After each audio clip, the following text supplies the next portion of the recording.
It's my pleasure to welcome you to Northern Kentucky History Hour. I'm your host for tonight, Mary Jane Calderon, joining you from the Education Center at the Behringer-Crawford Museum. Also joining me are the folks from Housing Opportunities of Northern Kentucky, which I will let introduce themselves individually here shortly. And my assistant for this evening, BCM Visitor Services Associate, Heather Cook. Thank you all for being here. Northern Kentucky History Hour is a project of Behringer-Crawford Museum, Northern Kentucky's history museum, that would not be possible without support. Thank you to all of our sponsors, including the City of Covington, Kenton County Fiscal Court, ArtsWave, Kentucky Arts Council, Northern Kentucky Sports Hall of Fame, and our members. If you are not yet a member of the museum, please consider joining for access to discounts and exclusive programming. Learn more and join at bcmuseum.org. We would love to hear from our viewers tonight. So if you have a question or comment to share, please type it in the chat or the Q&A feature, and I will be sure to get to those at the end of the presentation. Now, before we get started, there is a quiz question tonight. The first respondent to enter a correct answer in the chat on Zoom or Facebook Live wins a Northern Kentucky History Hour prize, and most importantly, bragging rights. Tonight's question is, who is the flying lady in the hood ornament on many Rambler models from the 1950s and 60s? So go ahead and get those answers in the chat. And I'm going to go ahead and stop sharing my screen, and we're going to turn it over to the folks from HONK. Hold on one second. Hi there, my name is Bob Reese. Hi, I'm Nancy Reese, and Bob and I have been volunteers at Collection 21 for 2 years. And I'm Roger Schwartz and been volunteering at the collection for about 5 or 6 years. Well, we've got some real interesting historical things at Collection 21. That seems to be the theme for tonight. Right as you come in the door, there's a 42 Cadillac sedan, which on the passenger side window is a sticker. And it's a gas rationing sticker that they used during the war. They came in various colors and letters, A, B, and C. And if you can actually look it up, gas rationing stickers, and it'll bring up the whole story of how this started. If you were an A, which this car has, you were just a regular Joe, and it started out with 3 gallons per week. In that type car, it probably wouldn't allow you to go to the store one time, because that was pretty much of a gas hog. It was a big V8 engine, and during the war, they were doing everything: gas rationing, recycling cans, all kinds of things. But it's just very, very interesting that there are other letters and colors which noted whether you were part of the war effort, or you were maybe a doctor that needed to go run around the neighborhood and see patients. So you got anywhere from 3 to 10 gallons a week to be able to run your vehicle. Sure. Maybe let's just introduce the car collection of Collection 21. Just to tell everybody what Collection 21 is. Okay, sure. So Collection 21 is a private collection, consists of over 250 vehicles in a building that has 3 sections. The earliest is a 1903 model, and the newer ones run up into the 1980s. I guarantee that you'll see something there that you like, even if you're not a car person. Talk about the relationship with HONK to Collection 21. So the owner has agreed to help Housing Opportunities in Northern Kentucky by donating any admission donations to the organization to help with their building program. So we're just going to go through history within the collection. Okay. So we're going to talk about this first one. This one. Do you want to hold up and show the camera to what you were talking about before? That's coming up. Oh, it will come up? Yes, Okay, it will come up. That will come up. So sorry. Sorry. Well, one of the older vehicles we have in the collection is a from 1856, and it's actually a fire engine. I had to laugh because we were sitting at home one afternoon watching old cowboy shows, Support Your Local Sheriff with James Gardner popped up. And in the middle of the show, they had a big fire in the middle of town. And lo and behold, 40 guys are pulling this fire engine type vehicle up to the fire. It's an old pumper, which is hand pumped. And like I say, it takes 40 guys to staff it properly because it's very heavy when it's filled with water. It doesn't have rubber tires. It has just plain rubber tires that aren't pneumatic. They pulled it up to the fire, hooked up the two hoses and pulled down the bars and started pumping like crazy, trying to put this fire out. And I mean, they didn't pump very hard at first, so they weren't getting much water pressure, wasn't even hitting the fire, which we laughed because it was useless. And so James Garner starts hollering, pump harder. And they're pumping like mad, sweating and passing out, falling over.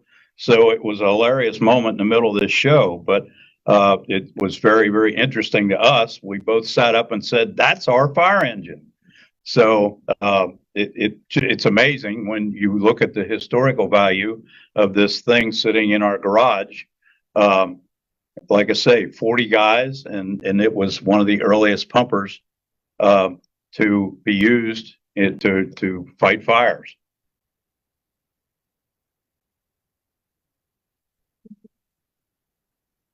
So the 1909 Hudson Model 20 and the 1911 Cadillac Model 30, if you want to just talk about the progression with those vehicles within the collection. Well, Hudson was a very early maker of automobiles and continued into the 1950s. This was an example of one of the earliest ones. As a, let's see, 198 cubic inch four-cylinder engine that produced 22.5 horsepower. So the power ratings of the early cars were very minimal compared to what we're used to these days. And it featured a 3-speed sliding gear transmission, which was advanced for its time. And it was priced at $900, which was a lot of money back in the day. But the automobile was the new thing, and very few people had one at that time. We also have a 1911 Cadillac Model 30 touring car. And the engine on that car is a work of art, has the copper water jackets around the cylinders, and it looks like there's so much effort that went into making that machine that it's incredible that the effort that went into it at that time. Then when Henry Ford started producing the Model T, that really made an automobile affordable for the average person, and he developed a production line with mass production, and that made it much more available to the everyday family. This is more about the Ford Model T here. So it had a unique 3-pedal system, and the left pedal was used to engage first gear and high gear, and the handbrake held it in neutral position. There was another pedal to engage reverse and another pedal for the brake.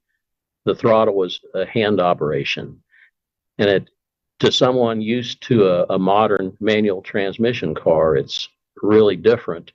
But at the time when the car was a new thing and people were trying different things out, it was a fairly easy way to learn how to drive.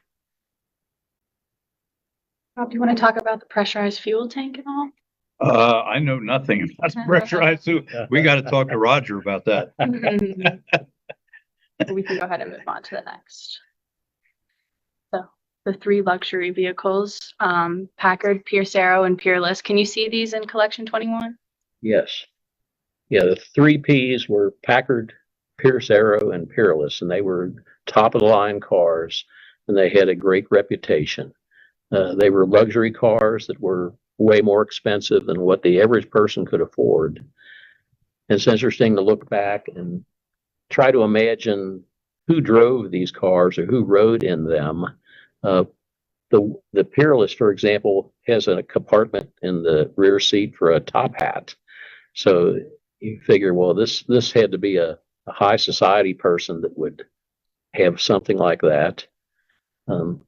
Packard, of course, was a very well-known name back in the day and continued up into the 1950s.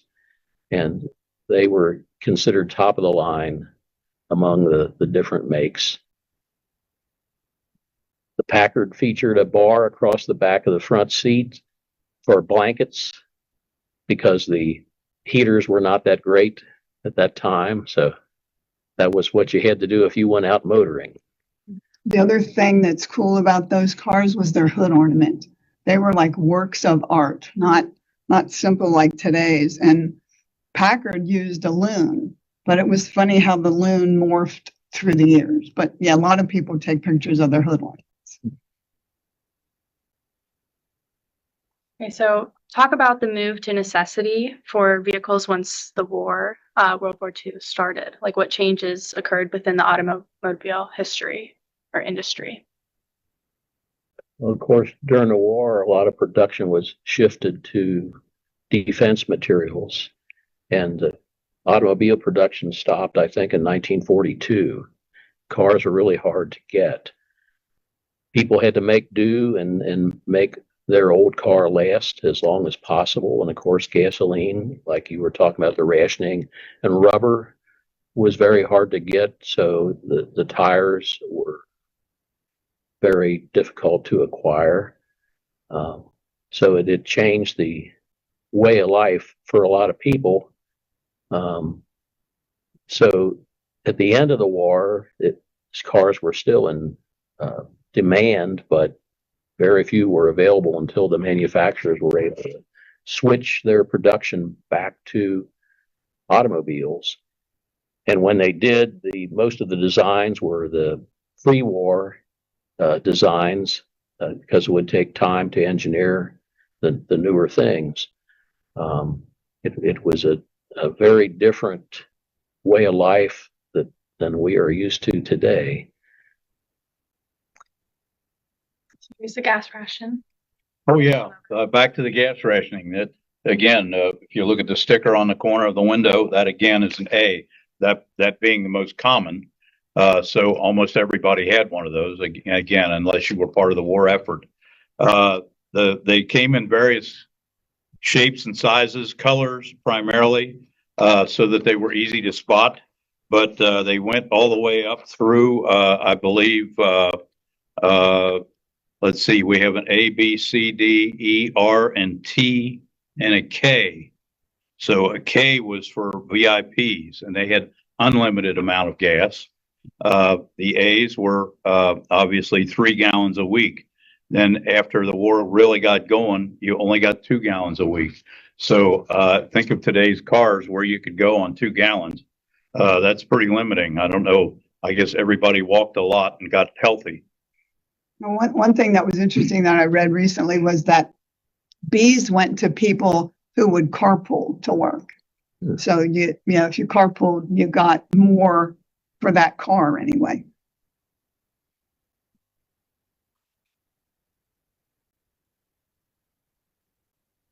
So this is just about the shift of production towards supporting the war effort, rather than manufacturing cars during this time period.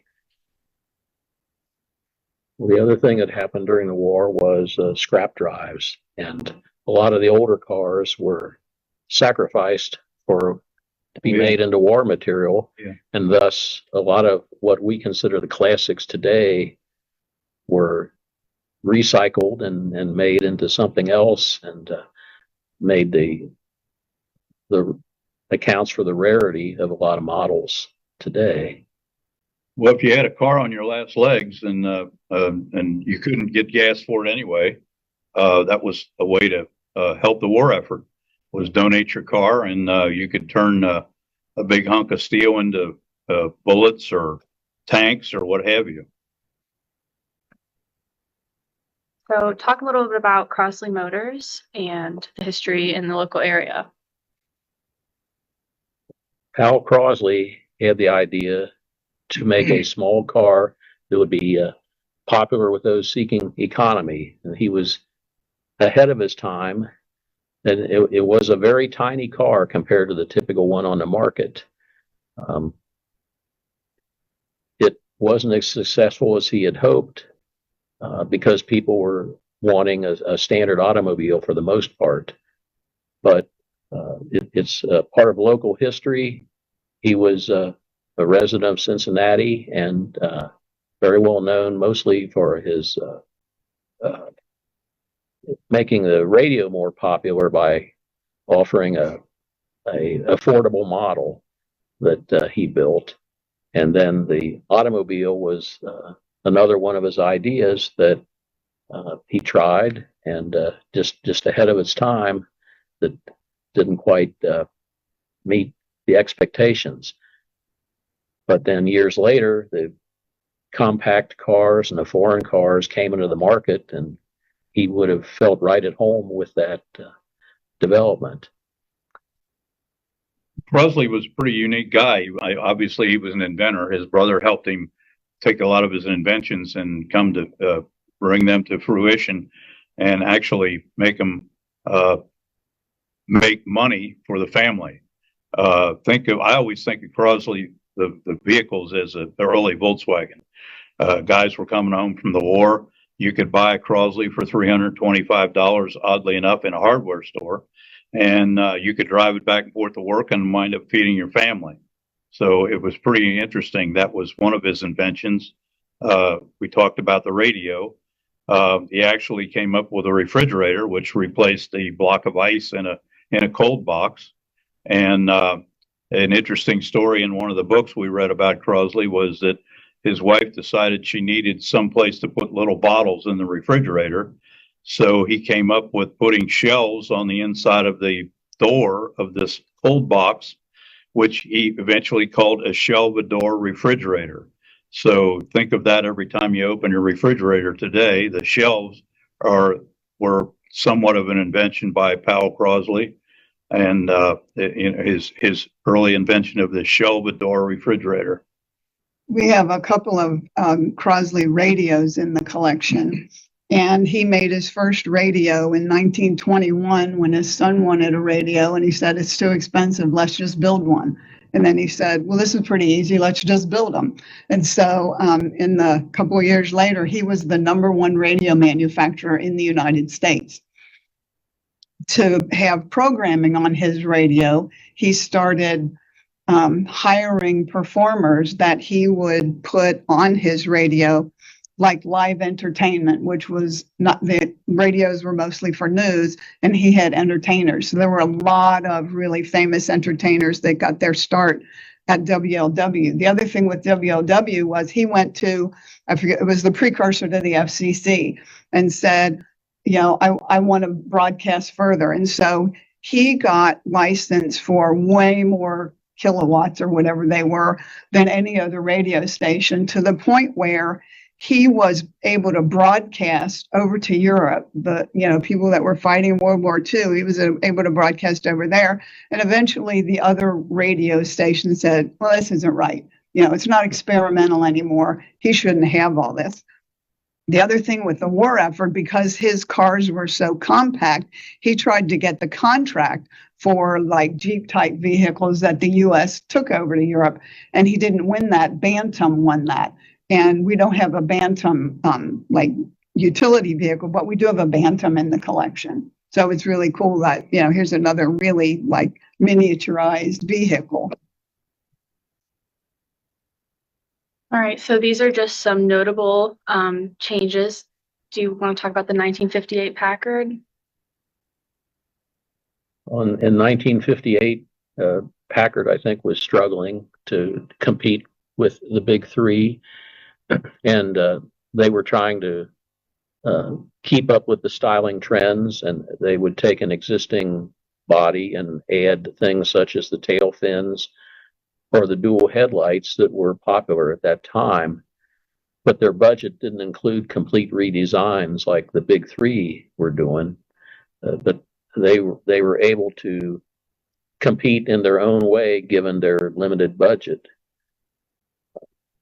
Studebaker is another example in that era that was struggling to compete, and an example of their economy, I'll say.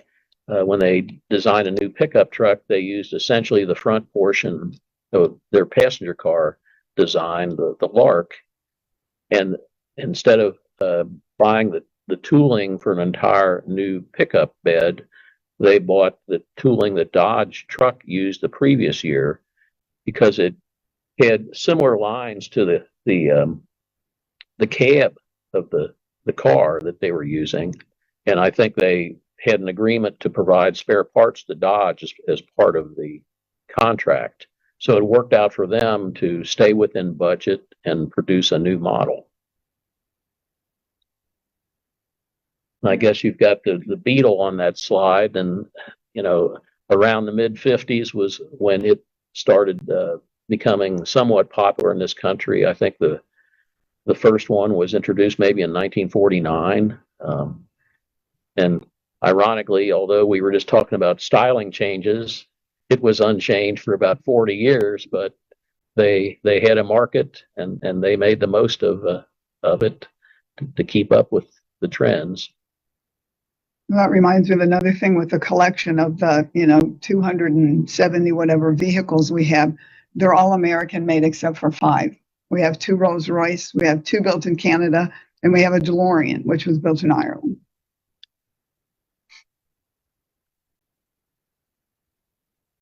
This just goes into more detail of what you were already saying about the Studebaker.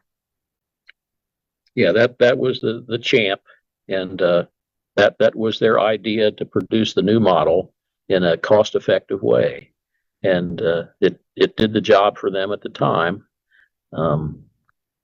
But the other makers had an advantage of a bigger budget and could do more styling changes that were coming about. In the 50s was probably the era when the style was the deciding factor of so many things in the automotive market, and some people would say was at its peak at that time. We have another example of that, the Dodge Town Wagon, and them modifying their vehicle to keep up with the trends. And that was probably an era when something called an SUV was virtually unheard of, but there were a couple of models that kind of presaged that. I believe that International produced like a panel truck with windows, and that was really the precursor to the modern SUV. But who would have ever thought it would take over like it is today? I think everybody remembers the old station wagons that everybody had, that I remember when I was a kid. But again, some manufacturers still make very few station wagons. When you see them on the road, it kind of takes me back. But now, I mean, even they're doing away with 4 doors. Everybody's going to SUVs. Chevrolet El Camino. So the El Camino was a way of using the automobile style with a pickup truck that would appeal to somebody who did not just want a utilitarian vehicle, but something with the flair of the 50s designs.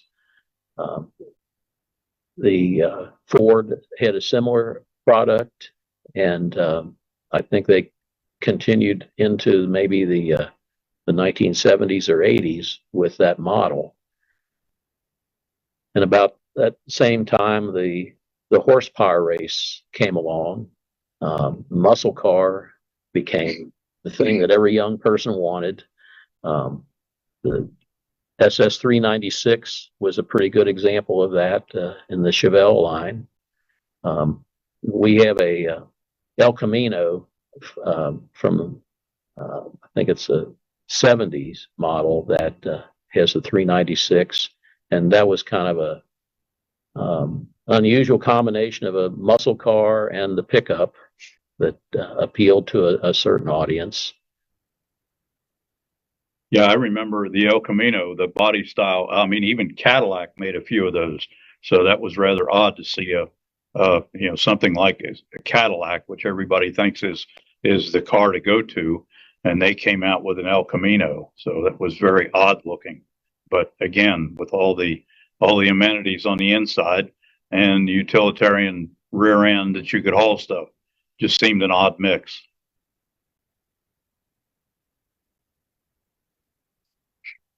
You want to talk about the round red lenses on the Corvette for? I'll also mention the Dodge pickup, the swept side. That was another attempt to combine the 50 styling with the pickup. And it was kind of a marketing idea that one of their folks came up with, and they tried it for a couple years, and just to follow the tail fin trends of that era. The round red lenses on the Corvette were kind of a trademark for over 20 years. It began in the early 60s, and it was pretty much a recognizable thing that people associated with their style. It was always a trendsetter in style that definitely made its mark in the market. And we have Corvettes ranging from what, 50? The earliest one is a 54. 54. And to up until 89. They put fans under the seats to blow the air, correct? In the 1950s. So Actually, the earliest one that had that was from the 1940s. It's a Cadillac limousine that was supposedly, it was a New York state official car, and so we believe that LaGuardia was one of the people that used it back in the day. But it has a heating coil under the front seats with a fan to circulate the air, and who would have ever thought they would have been that type of a innovation at that era? Probably in the 1950s, air conditioning was just coming onto the market, and nowadays it's hard to find a car that doesn't have air conditioning. Yeah, it's a special order if they'll do it for you. So we have a Riviera headlights, 54 and 55 Corvettes, and the Chevy Impala. If you want to share anything about that. Well, the hidden headlights were a trend maybe that started with the 1930s Cord automobile. Those were hand cranked individually on each side, and it was a very radical design for its time. It also had front wheel drive. It probably wasn't fully accepted because it was so different from other cars, but yet all those concepts were later in widespread use. The Corvette was one of the ones that was one of the first uses of the fiberglass bodies, and this was due to the fact it was a low production car and was less expensive to make the tooling and dies for the fiberglass than a steel body production. And that continues to this day using the fiberglass and high performance plastics and such in their production. I get a kick in the collection with the 54 and the 55 Corvette that we have. I always tell people, where are the front windows? Well, if you look at the door, there's no window track whatsoever. In those three, 53, 54, and 55 model years, you actually had a sheet of plexiglass that went in a kind of a vent in the top, and had three little clamps that clamped down over the side of the door. So in the morning, you got out and undid the front clamp, reached in, because the car did not have any outside door handles. You had to reach into the little button type door handle on the inside and open the door. So that was one of the first things that you lost, was the side curtains.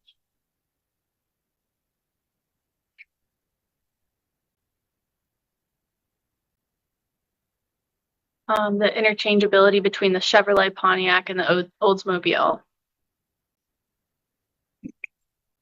So General Motors had a strategy of having a model of car for any pocketbook. And in order to do this, and they would use some commonality of parts, but they would use the styling features and interior details to differentiate the levels of luxury in each one. It's some doors from Chevrolet, Pontiac, and Oldsmobile could be swapped between vehicles with minimal modifications. Only maybe the trim would differ in them. But they appeal to a broad marketplace by having that range of models where somebody could afford something in the line, and then the idea was to get them to move up to the next model when they traded in and buy a more expensive model, and which was more profitable. Can you see examples of these in the car collection? Absolutely. The owner of the collection has a lot of 50s cars, which is probably his favorite era. And you can see the evolution of the style within them and the differences between the Chevrolet and the Cadillac. That was that same type of marketing scheme to appeal to different pocketbooks. So talk a little bit about the impact seeing the younger generations come into Collection 21. And there's this misconception that the younger generations aren't interested in vintage automobiles. Like, do you think volunteering at Collection 21 has changed your all's opinions on that? I guess when I first started volunteering, it was because I enjoyed seeing the cars. But over time, I've come to appreciate the people that come in there and watching their reactions to it more than seeing the cars themselves. Everybody's got a story that they can associate with something that they grew up with, or something they wished they could have, something their parents had, or something their grandparents had. And I think that's the neat part about it, is listening to their stories, or explaining the features of some cars that maybe they're not familiar with. That is most enjoyable aspect of volunteering there. Probably one of my favorite groups that come in is multi-generational groups. Like we had one that came in the other day. It was, I don't know, like a 5-year-old, and then the father, and then the grandfather, and the great-grandfather. And it was the 5-year-old that wanted to come and see all these cars. So that's what's really cool. I'm amazed too at the number of like teenage boys that come in, and right at the entrance we have a display of like dealer brochures, and I explain, way before the internet, this was how you learned what the models were that a manufacturer had, what the features were of each model. And then there's other books that, go into more detail about what was offered on the cars. And like there was one group of 3 boys, and they were like counting their dollars because the one wanted to buy 3 books, and it was $12, and they'd have $12 between them. Like, here's $5. Yeah, I get a kick out of seeing like a 10 or like a 12-year-old, 13-year-old boy bringing his grandfather, and he makes a big point out of paying for everything, and then they've got a time set that they have to be out of there because they've got a lunch, and you can see the bonding when they walk in the door, and the first thing they see is an old phone booth. Well, a young kid doesn't know what a phone booth is. He doesn't know what that thing hanging on the wall of a phone booth is with coin slots in the top of it, a rotary dial. He has no idea how to even work that. And then you see the grandfather take over and explain to him what he's looking at and how the cars that the grandfather had and the one that got away. Everybody talks about the car that got away.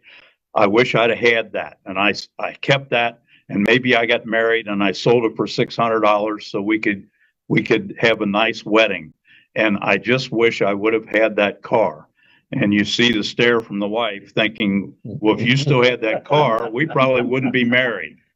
But to see the relationships build as they walk through the car collection and memories take over, it's a memory sync to how they react to the different cars that they have either had or Uncle Joe had, or they got married in that car, or they took the first trip to Gatlinburg in that car.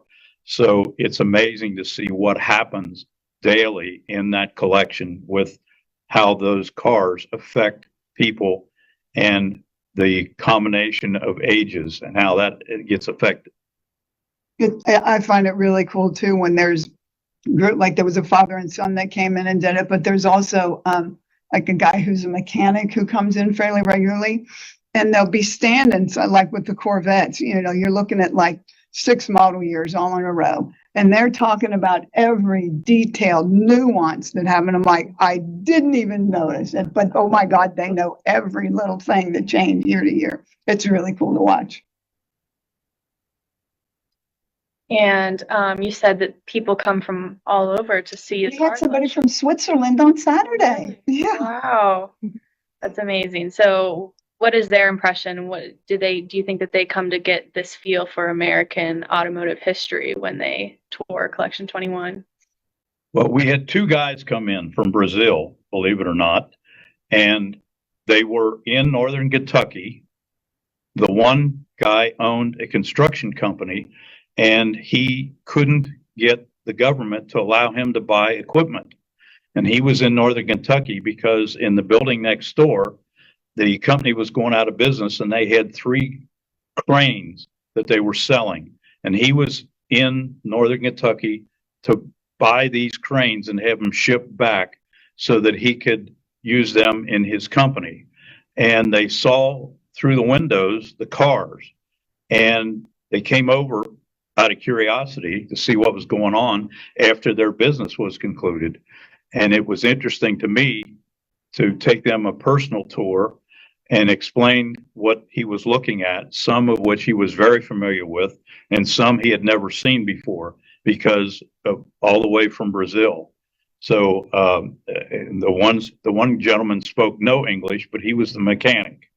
So it was interesting to me to explain and then hear it passed on in Spanish to the other guy. And the questions they asked were phenomenal because to see something they knew nothing about and the questions they formulated were just unbelievable.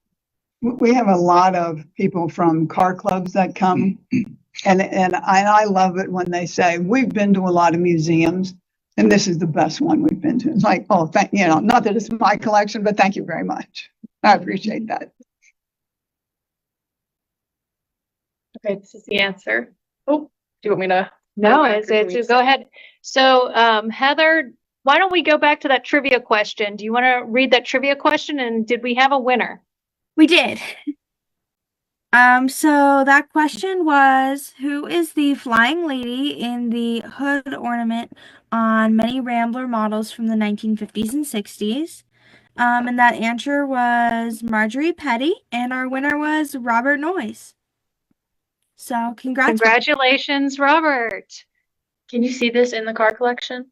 This particular one? Oh, yeah. One of the Nash Ramblers has that. And it's interesting how the reaction from some people when they see that, because they're used to seeing the artwork in the front room on all the old, very well-to-do vehicles that are just spectacular. We have people come in and do nothing but take pictures of the hood ornaments. One gentleman came in and did nothing but take pictures of the clocks because in the old days, Gruen and Elgin and Hamilton all made clocks that would go into the cars. And I remember every Monday morning, my father would get in his 53 Chevrolet, reach over the passenger side and wind the clock. It was a 7-day movement. So every Monday morning when he started that car, he wound that so that he knew what time it was.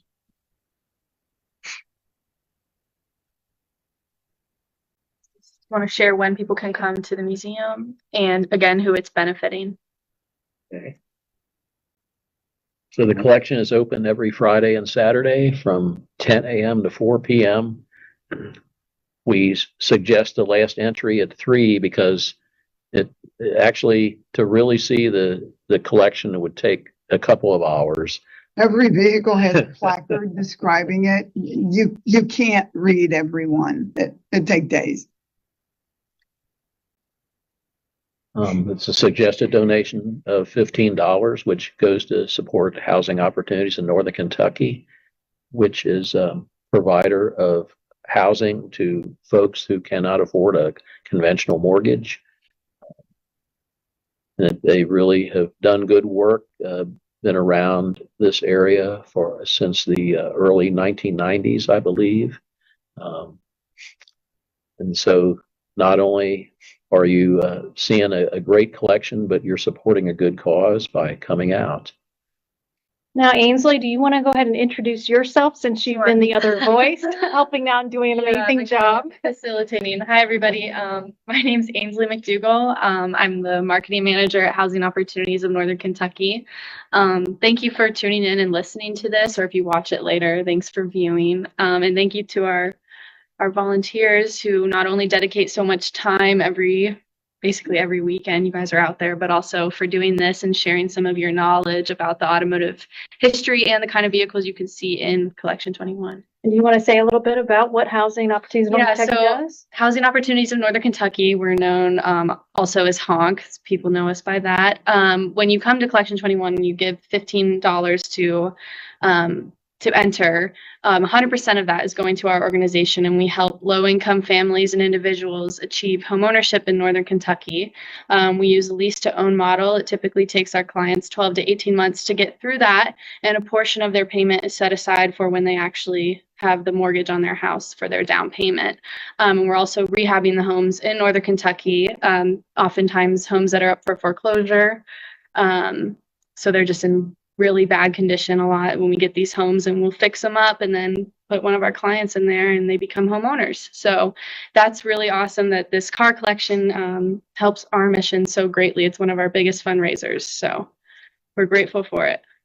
I have to give a plug to Ainsley too. She's doing a great job of opening the collection to different various times throughout the year. This year we were open on Veterans Day, which all the veterans got in free. We had a big splash around Christmas. So when people had in-laws and outlaws come in around Christmas, and you wanted them out of the house, the Collection 21 is a great place to take them. The week before Christmas. The week before Christmas, we were open the whole week. So you could, even drop them off so you didn't have to deal with them or tour the collection with them. So it was a great way to boost our collections. And again, I think she's done a great job. So Thank you. Yes, thank you. Well, you all did a great job on this presentation, so thank you so much. Okay, so we're going to stop sharing real quick. And Heather, what kind of comments or questions do we have? Yeah, so our first question was asking if you happen to have a 1970 Firebird. No, there is no Firebird in the collection at this time. Let's see, there is a 1990s Camaro model. That's probably the closest to that. There is let's see, I think it's a 69 GTO, which is 70. One in the front 70. Okay. Pretty similar mechanically to the Firebird, but that's about as close as we come right now. I want to ask a question real quick, because why are you called Collection 21? The address is 21 Kenton Lands Road. Ah, okay. Sorry, Heather. That was on my mind. I was just wondering why is that? We used to refer to it as the car barn. Okay. I think the owner's grandkids called it Papa's Car Barn. Oh, that's sweet. Okay, Heather, what else do we have? Anything else? Well, somebody asked how old does a car have to be to get historic plates? Someone in the comments said 25 in Kentucky, but I didn't know if you had anything else you'd want to add to that. That's correct. It is 25 years. I learned a lot from a gentleman who came in and had a collection himself. And he said, regardless of the value of the vehicle, when it's 25 years old, it's a historic plate. And I believe that it's $25 or less to maintain the plate on the car. It's a one-time charge for the plate. Okay. I think it's actually around 50 something now. Is it? But Okay. yes, you do not have to renew it once you've acquired it, but there are restrictions, and they will say, well, it's for parade purposes and club events, and you're allowed some pleasure driving. Well, I knew he explained to the guys he was with that he got a bill one year for 76 cents for one of his cars. So I don't know if he was just telling a yarn, which happens a lot in there, but that's the way it was explained to me. Yeah, that was the property tax. Oh, okay, on property the car. tax. Okay. They actually have increased the rates and the valuation some in recent years, but about 20 years ago, it used to be about that much per year on the typical collector car. And something interesting I learned about your collection is what goes on behind the scenes to maintain and take care of these vehicles. So what kind of work, because I know that you have a certain days of the week that sometimes you have to run the cars, right? Yeah. They have to. Yeah, we try to start them and move them around. Like once a month is the target, but we don't always make that. But there's always problems with batteries, and there's always fuel problems from sitting. So the more often you drive something, the better they are for ease of maintenance. We have a lot of people come in that say, "Oh, I'll volunteer for that." Like, "Oh no, you're way down on the list." Yeah, the list is very long for volunteers to start them and drive them. I always tell people every car is licensed and titled. Every car gets started and driven and moved. So they're garage queens, so to speak, but they do function. And when you walk in the door, especially in the summer, you can smell the odor. It smells like a garage, and that's exactly what it is. You've got quite a collection. And is there any plans of expanding in the future? Don't know. There are a number of cars that are not currently on display in the main buildings. Yeah. The main building is like really crowded. Like there's been a fluorescent light that's been flashing for like 2 months, but you can't get to it. Yeah. You'd have to move like 8 cars and get some type of ladder or a high lift in there to change the bulbs and the light. But and it's right over the turntable with the Model T, and it's a whole big thing. Yeah. All right, Heather, do we have any other questions and comments? Yeah, someone asked if you've ever considered hosting a cruise-in. There have been some discussions about that. In fact, someone from Behringer-Crawford called me today asking about a possibility, something to do with the 75th. We are celebrating our 75th anniversary right now. That would be a very cool idea. That's going to happen in late spring, most likely. Oh, wow. Listen to that. Do something starting here and a cruise to Collection 21. How cool. Yeah, we've had a cruise in the past, and it was a lot of fun. So that would be really cool to do. Well, it's a semi cruise in almost every weekend, because when a car club shows up, like the Model T Club, there's 40 Model Ts in the parking lot. Or when the Mercedes Club shows up, there might be 30 or 40 Mercedes shown in the parking lot. So a cruise in happens daily on Friday and Saturdays. For more Northern Kentucky history throughout the week, check out our Facebook page and our YouTube channel, where you can find the latest Curators Chat and all of our past Northern Kentucky History Hour presentations. Please like and subscribe. That's all that we have time for this evening. Thank you again to all of our sponsors and supporters of BCM. Until next time, everyone, take care and good night. Thank you all. Thanks, Heather.